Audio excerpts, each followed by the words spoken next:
તો ખેતીમાં આધુનિક ટેકનોલોજીનો ઉપયોગ ખેડૂતો માટે આશીર્વાદરૂપ બની રહ્યો છે। સુરત જિલ્લાના માંગરોળ તાલુકાના કઠવાડા ગામે ડાંગરની ખેતીમાં રાઈસ ટ્રાન્સપ્લાન્ટર મશીન દ્વારા રોપણીનું જીવંત નિદર્શન યોજાયું, જેમાં ખેડૂતોને નવી ટેકનોલોજીથી સમય, શ્રમ અને ખર્ચ કેવી રીતે બચાવી શકાય તેની માહિતી આપવામાં આવી।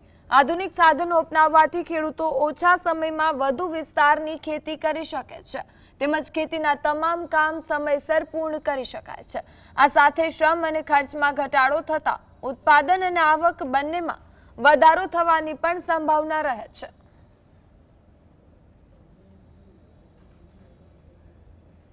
ડાંગરની રોપણી માટે માણસો જે મેન્યુઅલથી આપણે રોપાવતા છે એની અંદર જે બે છોડ વચ્ચેનું અંતર જાળવી શકતા નથી, સમયે માણસો મળતા નથી, એટલે જે ધરુવાળ્યું છે એ વધારે મુદતી થઈ જાય છે એટલે ઉત્પાદન ઓછું મળે છે। આની અંદર મશીનરીથી સમયસર ટાઈમે નર્સરી તૈયાર કરી 15 થી 20 દિવસની અંદર ધરુવાળ્યું થાય છે અને જે એકથી વધારે રોપ લેવાથી ઉત્પાદન વધી શકે છે। તો કૃષિ નિષ્ણાતોએ ખેડૂતોને જણાવ્યું કે મશીનથી રોપણી કરવાથી મજૂરો પરની નિર્ભરતા ઘટે છે, ખર્ચમાં બચત થાય છે અને સમયસર રોપણી પૂર્ણ થતાં પાકનું ઉત્પાદન પણ વધુ સારું મળી શકે છે।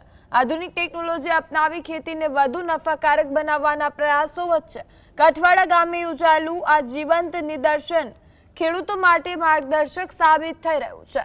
સમય, શ્રમ અને ખર્ચમાં બચત સાથે વધુ ઉત્પાદન મેળવવાના હેતુથી હવે વધુ ખેડૂતો મશીન આધારિત ડાંગરની રોપણી તરફ આગળ વધી રહ્યા છે।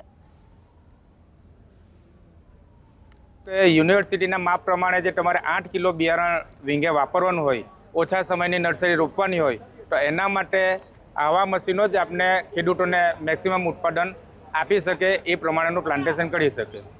નેનો ડીએપીનો પટ આપવાથી શું થશે કે ખેડૂતનો જે વાવેતર કરશે એ જે જરૂર છે ધરુને તાત્કાલિક અવેલેબલ ફોર્મમાં ફોસ્ફરસ મળી રહેશે, તો એના રૂટ ડેવલપમેન્ટ સારા થશે અને એની અલ્ટિમેટલી એની ઉત્પાદનની અંદર બી ખેડૂતને વધારો જોવા